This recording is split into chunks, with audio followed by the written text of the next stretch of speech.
All right, real quick, guys, before we jump into today's video, I wanted to let you know that I'm going to be doing a cool giveaway on Instagram for week 2 of Monday Night Football. For every follower I receive between now and then, I'll be putting 25 cents towards a same game parlay for that Monday Night Football game. And why does that matter to you guys? What's the incentive to follow? Well, first off, we've been absolutely crushing both the MLB and NFL and giving away all of our picks for free, so there's a little bit of incentive. But really, the giveaway comes in because I'm going to be giving away some of the winnings if that parlay cashes to multiple people. $100 here, 25 there, 10 there, like I'm Oprah. To enter is super simple. Obviously, main goal here, you gotta go follow me on Instagram at MLBPicks, picks with a Z, and it's simple. Just DM me on Instagram any emoji you want. Be nice now. And again, if that same game parlay for Monday Night Football hits, a bunch of you guys will have some money coming your way. So again, that is 25 cents per follower gained. Head over there, follow me at MLBPicks. I'll be posting the same game parlay there, and I'm sure by that point we'll all be rooting for a dub so we can give away some damn cash.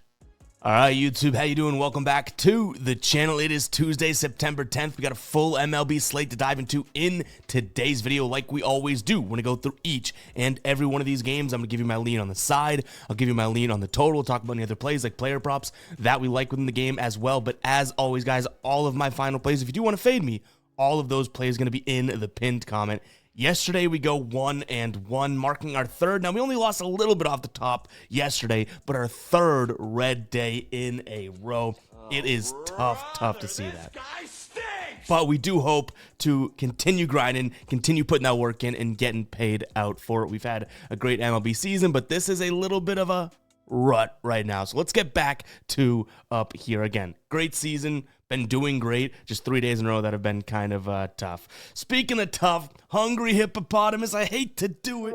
We gotta drop the womp womp on the ride of the day today. Hungry Hippopotamus had 3 straight plus money absolute bangers that cashed. This one does not come through from yesterday. If you guys don't know what the ride of the day is, just use that hashtag ride of the day in the comments. Give me your favorite play of the day. I'm going to be picking the comment that has the most likes. I jump on board with you, give you a shout out in the next video, win or loss. If you win, we continue to ride with your play and let you build up a little bit of a streak like Hungry Hippo did.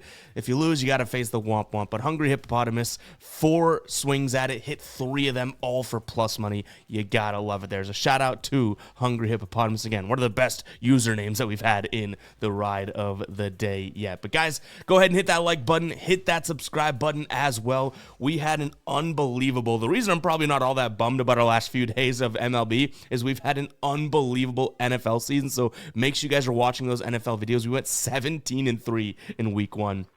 Picking up nearly, I think, 13 units or 12 units. I don't think we're going to do that every single week. I tell you guys, I'm way more of an average sports bettor than we have shown so far this year because we've just been on fire. Had an unbelievable NBA season, so far an unbelievable MLB season, and then 1 week into the NFL, we've been great as well. So I don't know what it is. Maybe it's just in the cards right now. It's not always going to be like that, but make sure you guys are checking out our NFL videos as well. But like I said, hit that subscribe button, hit that like button. Let's cook here. We're starting it off with Detroit taking on Colorado. On the mound for Colorado, looks like it's going to be Bradley Blaylock going up against Kyler Montero, so neither pitcher really is all that much of a stud in this case here. I do think Detroit has the better offense. The problem is, and I say this all the time, and you guys seem to say in the comments that I'm hating on Detroit, I don't know if Detroit's worth minus 185, unless Tariq Skubal's on the mound, and we can look at them in the first 5, that type of thing. But overall, I do think that, Blaylock is fadeable enough to get to that minus 185 in a sense. So I'll consider Detroit, but it would have to be like first 5 run line to get some good odds or something like that. The play that I'm probably more liking in this one would actually be the under. Now, I know that might be kind of crazy because you have 2 pitchers that can definitely allow a lot of runs here, but you have 2 offenses that just are kind of shaky, one against the pitch mix that both of these pitchers are offering, as well as just overall against the respective hand. Both these pitchers are right-handed pitchers. You see Colorado kind of bottom of the pack in terms of average and WRC plus against righties in the last 30 days. Detroit strikes out a ton against righties. Not that Blaylock's going to get them to strike out, but they're kind of middle of the pack when it comes to average WRC plus, power numbers, all that type of thing. So to get to 9 runs here, if this was in Colorado, maybe I'd consider the over, but in Detroit, yeah, I'm going to lean towards the under. But overall, not my favorite game on today's slate. All right, next up, Philadelphia, and if you guys have been following along, we have just been taking Philly after Philly and getting crushed and crushed. I think 3 straight Phillies bets. Now, they've made us plenty of money this season, so I can't be that mad, but it's kind of just like what I said, like we're on a 3-game losing streak, and we've had a great season. Still don't like the taste in my mouth of those 3 games, 3-day losing streak, but here we go, Philadelphia. We've taken them first 5 run line multiple times. They ceased to win that yesterday. They end up winning the game 2-1. Ranger Suarez on the mound here for Philly, going up against Taj Bradley. Taj Bradley not at home, though. That is very, very important. But I will say it's not an auto fade of this Tampa Bay lineup because they're going up against a left-handed pitcher. He's going to throw a ton of sinkers, Ranger Suarez, which Tampa Bay doesn't hit all that well. He throws a decent amount of curveballs, 20%. Tampa Bay doesn't hit that well. The changeup, the fastball, his pitch mix looks like it could fare pretty well. And I would have liked to assume that Philly's bats are going to do a little bit better against a huge fastball throwing pitcher. He throws a fastball and a splitter. Both those pitches, you know, the Phillies hit fairly well. He is a right-handed pitcher. They've been crushing lefties, but I'm inclined to lean towards the Phillies again. But at what point do I deem myself insane for doing the same thing over and over again and expecting different results, right? Like this Phillies team, though they won yesterday, we had them on the first 5. They had lost 2 straight to Miami beforehand, but I just can't get out of my own way. I'm going to lean Phillies here today as well. The total sitting at 7.5. Maybe I just take a peek at Phillies team total over because that is one thing. Screw the Tampa Bay, lineup against Ranger Suarez and how he can perform or anything like that. Like I think the Phillies could bounce back. They've had 3 games in a row now, or actually one of them they scored 5 runs and they just lost to Miami. So 2 games in a row now of just dormant offense. At some point that has to kind of kick up, right? So I'm going to lean towards a Phillies team total over. But again, I'm going to think long and hard before placing a Phillies bet today because jeez, they got my number. They got me around the you-know-what's, just making me bet them every single day. I don't know what it is. It's ludicrous. All right, we got Pittsburgh taking on Miami. So we have an opener for Pittsburgh, Carmen Moldazinski. Probably not saying that right. Going up against Adam Oller, but it looks like we have Joey Wentz, if I'm not mistaken, listed as the primary for Pittsburgh. So definitely keep an eye on the pitching if this matchup is something that you really want to get a play down for. Yesterday, Pittsburgh wins 3-2. I could see something similar like that again. I'd been singing it from the rooftop yesterday that I think this Miami offense returns to form, and their form being a lot worse than scoring 9 and 10 runs. And I know a lot of people want to buy into, they were hot, 19 runs in 2 games. That is totally true, but you had Aaron Nola with one of his worst starts of the year, and then Seth Johnson making his MLB debut. Like, at least with Joey Wentz as the primary pitcher, he is an MLB pitcher. Not all that great, but just overall, yesterday they scored, 2 runs total. What'd they get off of Skeens? I think they scored 1 off of Skeens and scored 1 in the 8th or 9th, right? So, overall, this Miami team kind of went back to form, but there is little credence to saying, well, that was Paul Skeens. What do they do against Joey Wentz? Because though I'm saying he's a little bit better than a really, really bad, again, one of the worst starts of Aaron Nola, and then, a MLB debut guy, Joey Wentz isn't great. So if you are on Miami today, get it, but I just can't really see them pulling this one out at home. I'm not a big Adam Oller guy. Now, he has pitched very well on the road, but overall, he's really a mixed bag. You're not sure what you're going to get. Only, 4 or 5 starts in the season. So I'm going to lean yet again another favorite here, but I don't think this one makes the card because I don't like that Pittsburgh offense. Even yesterday, if Paul Skeens doesn't pitch, they might lose that game because they only scored 3 runs. Luckily, Miami stuck to 2. In terms of the total, I'm actually going to kind of do what I did with the Detroit and Colorado game. I like the under in this spot. I know we have 2 bad pitchers, or 3 if you include the opener, but neither one of these offenses is all that tremendous. I keep saying that. So yeah, I'm going to lean towards the under 9 in this spot as well.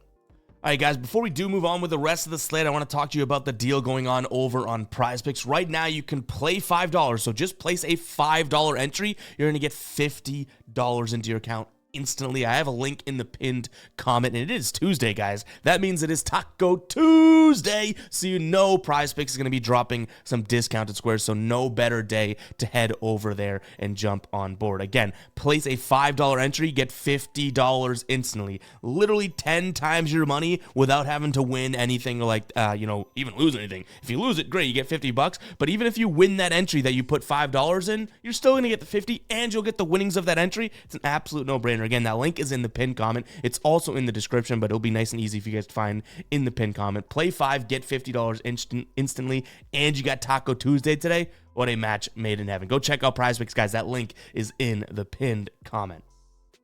All right, Washington taking on Atlanta. We have Mackenzie Gore on the mound going up against Ronaldo Lopez. Both of these pitchers have had some decent outings against one another, so I think my first lean actually comes to looking at the first 5 under if we can get it with good odds. In fact, we don't have odds up, but let's see what we can get that at. I'll look it up really quickly here. So first 5 under 4.5 at -130 on MGM. That isn't all that awful. The Braves have stayed under that line in 7 of their last 10. Washington has only stayed under in 2 of their last 10, so that's a little worrisome. But this Braves offense doesn't scare me all that much, and Ronaldo Lopez against this Washington lineup should be pretty good as well. But like I said, both these pitchers have had decent careers against the current guys on the roster. We'll start with Mackenzie Gore. 93 plate appearances against this current Braves roster, a strikeout rate of 26%, an average against of 235. His expected batting average against that drops to 230, and an expected WOBA of 298. So pretty damn good. Ronaldo Lopez looking even better. 43 plate appearances against this current Nationals roster. And again, that is not against the team. It's against the guys on the team. So say he faced a guy that was on the Yankees, then he gets traded to the Nationals. That counts here too. It's against the guys on the roster. But a 33% K rate, a 158 batting average against, a 168 expected batting average against, and an expected WOBA of 267. So though, yes, we can see the Nationals sometimes putting up big numbers like they did against Pittsburgh in 2 or maybe 3 of those 4 games. I think that both of these offenses could be a little dormant here, at least in the first 5 innings. So I'm going to lean towards the first 5 under. Kind of want to trust Ronaldo Lopez. He is the better pitcher. I can see an argument being made for the Nationals today. Overall, they beat the Braves. I just forgot who they were playing. The Braves in their last game 5-1. That was about a couple weeks ago. But overall, this is a better Braves team. And I think even though they have some losses on the board here, they're starting to show a little bit of offensive light. So if they can go out there and, get, maybe this is a 3-1 type of a first 5, that type of thing. I like Atlanta. But again, my favorite play probably is looking at that under first 5. Now, the full game, I'm not all that obsessed with. Washington's bullpen isn't that great. You do have a very good Braves bullpen. So if you want to roll with it, you can. But under 7.5, I feel like there's more value over on the 4.5 there because we have 5 innings to do it. Whereas, that's like 1 run per inning to hit the over. Whereas for for the Washington-Atlanta full game, it's 1 run per inning if they're playing 8 innings. You know what I mean? So a little bit more value, I think, on the first 5, if that even makes sense. All right, Yankees taking on Kansas City, a 10-4 game yesterday. Carlos Rodon at home. That's what we have to say. And that Yankees offense went off, right? Like, I still believe in this Yankees offense. I said it in yesterday's video. It pains me to say that as a Red Sox fan, but, like, what are the Red Sox doing, right? But 10-4. The Red Sox did score a lot of runs yesterday. Funny that I say that now. But today we have Marcus Stroman on the mound going up against Seth Lugo. So Seth Lugo has struggled, but he kind of got things back on track against Houston and Cleveland. His last 2 starts combined for 14 innings, 7 innings pitched in each of those, allowed 1 earned run in each, had 13 strikeouts combined as well. Whereas Marcus Stroman, you still just really don't know what you're getting. He went up against Texas, who isn't that good of an offense, allowed 9 hits through 3 2/3, 5 earned runs, and that was on 0 home runs. Like, there's no big swings here that put 4 on the board type of thing, right? So I really don't know what to make of Marcus Stroman. I think I just look at an over in this spot because, again, I like Seth Lugo. He made us some money at the beginning of the year. He's definitely cooled off. He's had 2 good starts, but to me, the way he was pitching beforehand, like, I can sense some regression from Lugo today. He doesn't have the best numbers against his current Yankees roster. 265 average against over 95 plate appearances, a slugging of 400 plus, an expected WOBA of 340. So it's not terrible. It's not great. So, I can see also the Royals being able to go out there and say, okay, Marcus Stroman's going to throw a bunch of sinkers, some sliders, splitters. Like, we can handle those pitches. The sinker, slider, and splitter are all pitches that this Royals team hits very, very well. So I'm going to lean towards the over. It's sitting at 8.5 right now. It's probably one of my favorite overs on the board, I guess, just because you have 2 good offenses. Like, I think the Yankees showed yesterday that they can score some runs, and I don't trust Marcus Stroman to suppress this Royals team, especially as how he's been pitching. So give me the over as my main play. Honestly, if I were to have to play money line here, I might even just roll the dice with, I don't know if it's worthy of the psycho alert alarm from the soundboard, but I think I'd roll with the Royals here with the plus money, plus 130 right now in a game in which I think could be just a high scoring toss up. Like, I don't hate that whatsoever. And I say it's going to be a high-scoring toss-up. As we recap it tomorrow, it's going to be like a 1-0 win for the Yankees or something like that. But give me the Royals as well as the over. All right, Toronto taking on the Mets. I was so close to pulling the trigger on Toronto team total over yesterday, but then they swapped the pitcher for the Mets. It was originally Blackburn, then it gets to Meatball McGill, who's actually been pretty good this year, Tyler McGill, and we stayed off of it, and guess what? Toronto only scores 2 runs. That was a pitching change that entirely changed everything. Today on the mound for Toronto, looks like we're going to be looking at Chris Bassett going up against David Peterson. David Peterson's been good. Can you say he's been really great on the road? Not necessarily, but it doesn't matter really where he's pitched lately. He's looked pretty damn good. Five last starts, 1.2 ERA, averaging 6 strikeouts per game. He's pitching into the 7th inning in most of these games. So yeah, he's definitely been pitching well. I think that there's definitely cause to be able to take a peek at him. Before you do that though, there's one thing I will say. Chris Bassett has a lot of history against his current Mets roster. Almost 90 plate appearances against, an average against of 179, a WOBA of 216, and expected slugging of 314. So he definitely does pitch well against this team, against the current guys on this team. He's really bad against lefties though, and there are some lefties that can hurt you in this lineup, right? Lindor is going to be a lefty today, Nimmo, so that's their first 2 bats in the lineup for the Mets, so that could be a little worrisome.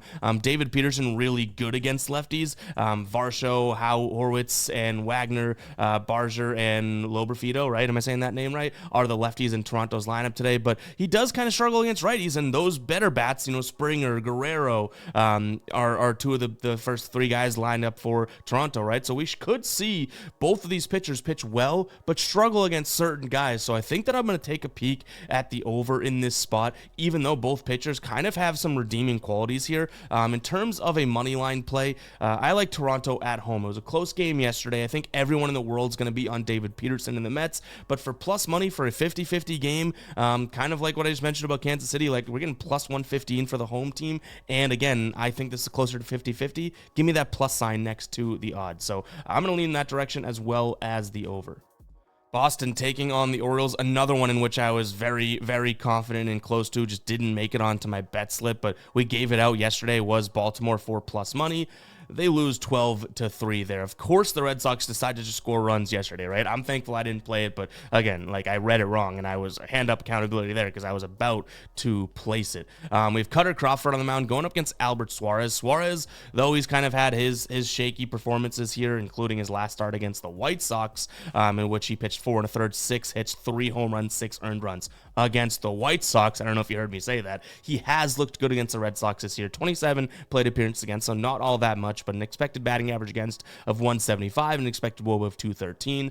Cutter Crawford, 81 plate appearances against his current Orioles roster. He's looked pretty good. An expected batting average against of 212 and expected WOBA against of 298. So yeah, he has some redeeming qualities there. You know he's going to throw a ton of cutters. Unfortunately, that is a really good pitch for Baltimore, and the fastball they hit really well as well. So I think I'm going to kind of follow suit with what I did yesterday. It didn't work out. I don't know if the Red Sox do this 2 games in a row.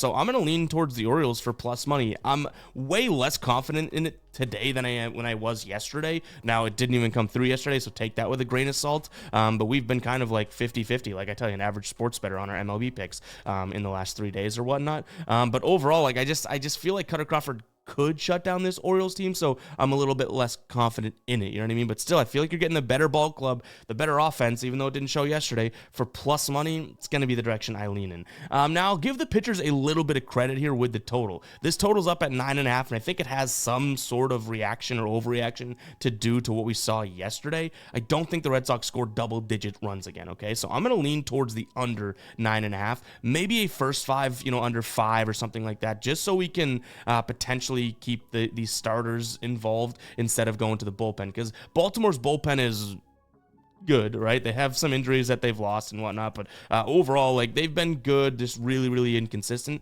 The Red Sox bullpen's been consistent. They just stink. So it's like, I don't really want to bring those guys into the fold. You can get under 5.5 right now, first 5 from minus 140 on DraftKings. It's a lot of juice, but that may be a move. Under 4.5 plus 115 there. So maybe we look at something like that. That's respecting the pitchers. But overall, again, I still do lean towards Baltimore on the plus money. Maybe I'm a psycho. Maybe it's just like the Phillies, me leaning that direction, betting that direction, and doing the same thing over and over again, expecting different results. The definition of insanity.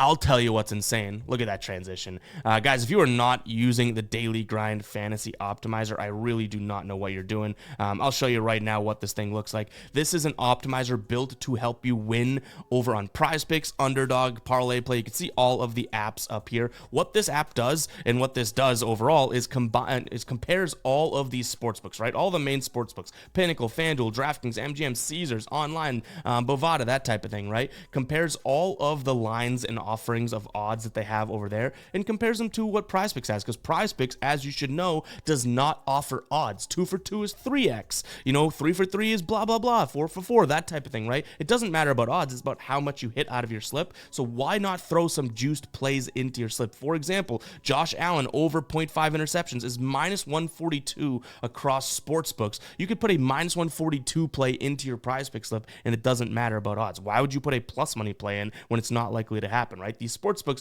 have been around for a long time because they usually win, so they're pretty good at pricing their plays. So all you have to do is look at what the sports books are offering. You can even look at the average odds here and throw these into a Prize Pick slip.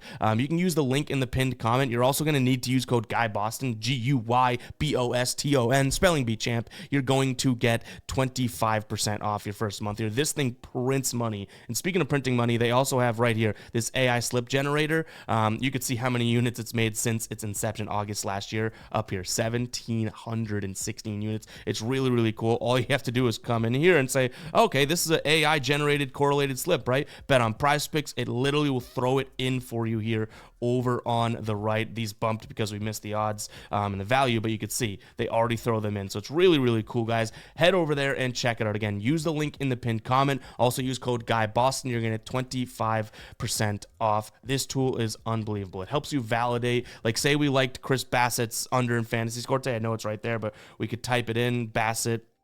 It's going to load it, and you can see all of the value, percent odds to hit, 56% chance on its under fantasy score. Everything else, okay, well, we're seeing this. You can see 6.5 is what's offered for strikeouts on sportsbooks. Prize Picks has 6, so maybe that's not the move because you're losing a half of a strikeout, that type of thing. So go ahead and check that out, guys. Again, that link is in the pinned comment.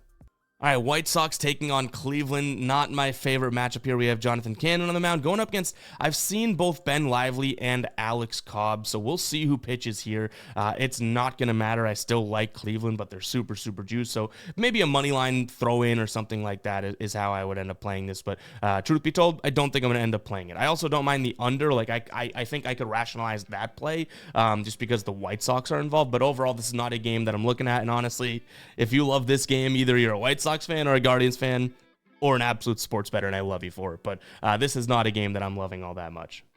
Kind of in a similar spot here for this Minnesota and Angels one.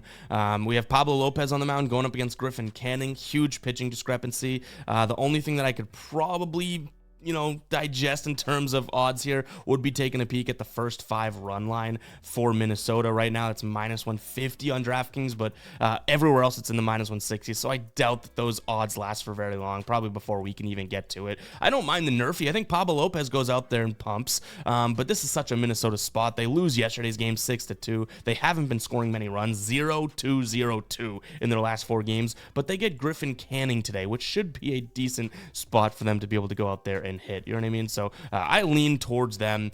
This is an Angels team that stinks against the fastball. We know Pablo Lopez loves the fastball, but these odds are a little too crazy for me. So maybe money line parlay throw-in or first 5 run line. I don't mind the idea of a potential look at a nerfy or even Angels team total under, but again, I feel like we may be forcing it. For us to be as cold as we are, I don't think we need to be forcing things as of right now, but I'd lean in that direction again.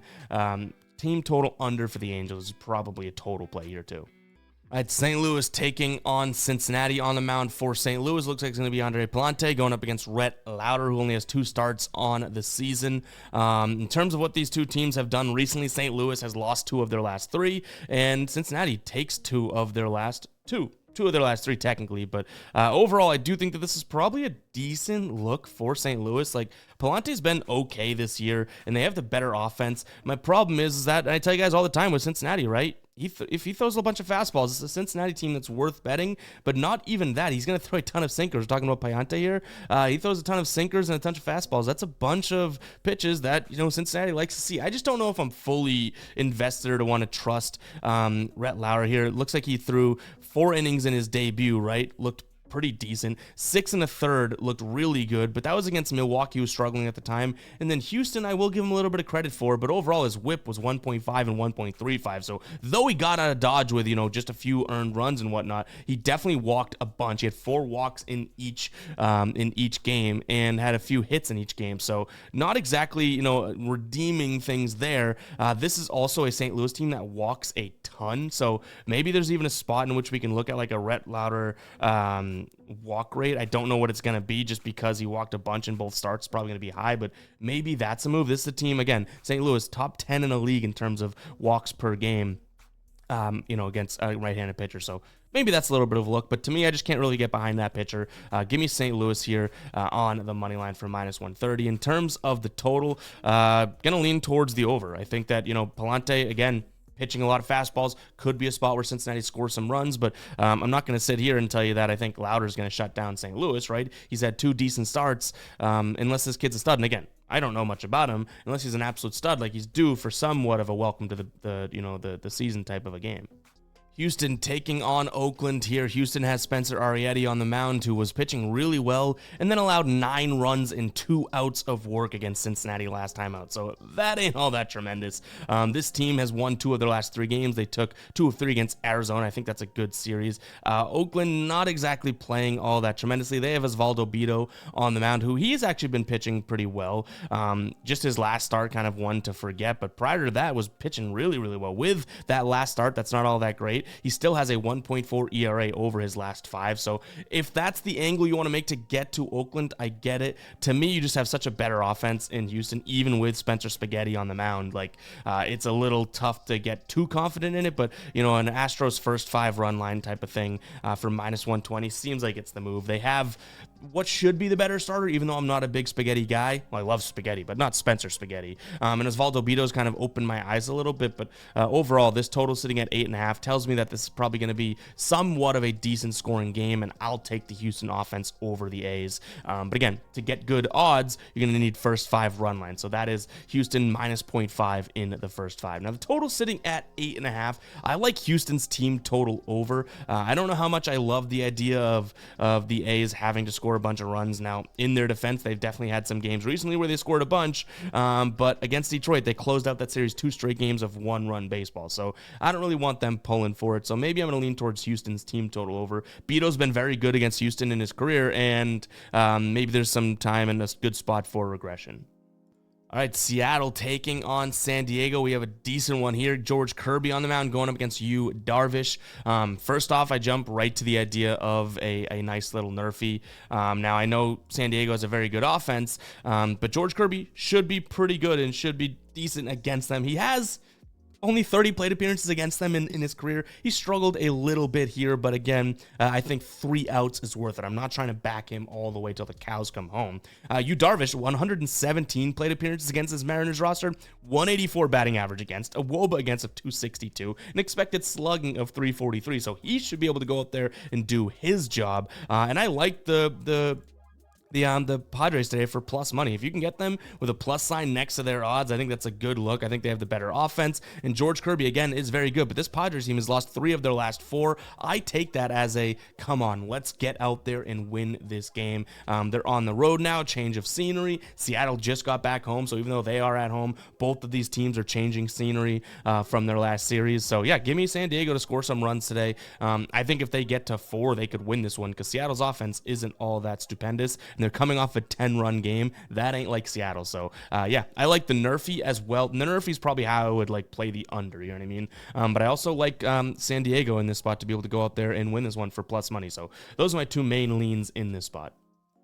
Arizona taking on Texas, and you're probably wondering why these odds are even remotely close, like 148 with an Arizona team against a Texas team. Well, it's Zach Gallen and Nathan Eovaldi. So we have probably, and not probably, I don't know, I said that, definitely the best pitching matchup on the board tonight. Eovaldi, 2.2 ERA over his last 5 here. Zach Gallen coming off of a 6-inning shutout game with 8 strikeouts against San Francisco, and he also holds a 2 flat ERA in his last 5. I'm very excited for this one. I think I'm going to be on the Arizona side of things. They are at home. Eovaldi has struggled on the road. He throws a ton of fastballs and cutters. That makes up over 50% of his pitch mix alone. It's a pitch. Those are two pitches that the Arizona absolutely gets to. And I love Nate Eovaldi, one of my favorite pitchers in the league. But this Arizona offense, you guys know because I've been betting them so much, I love their freaking offense. So give me Arizona to win this one. I might take a peek just at their team total over. That way we can kind of, respect this team overall.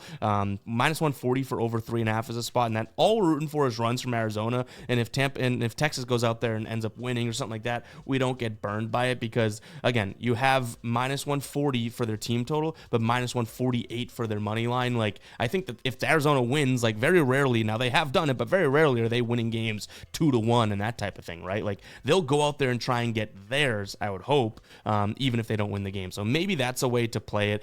They've hit the over in 8 of their last 10 games, so love the idea of that. And Texas, with Nate Eovaldi on the bump, though he's a really, really good pitcher, he's definitely, like I mentioned, had some away starts where he looked kind of like shaky, so if he goes out there and allows 2 earned runs through the first 5 or 6 innings, I actually like the chances of the Diamondbacks getting one of the poorer bullpens in the league, getting 2 off them in the back half of the game. So yeah, now that I talk about it, that's probably a way that I hybrid Arizona in a sense, beat around the bush. Instead of just banking on them money line, let's look at them team total over. But both are in consideration right now. It just comes down to the odds. The total sitting at 8.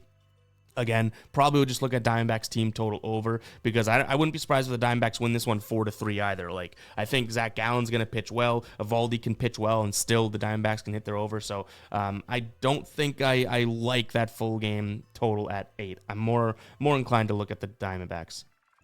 All right, we don't have odds for this one yet. San Fran and Milwaukee. I'm not sure why. We have both starters at least expected. Birdsong against Savale.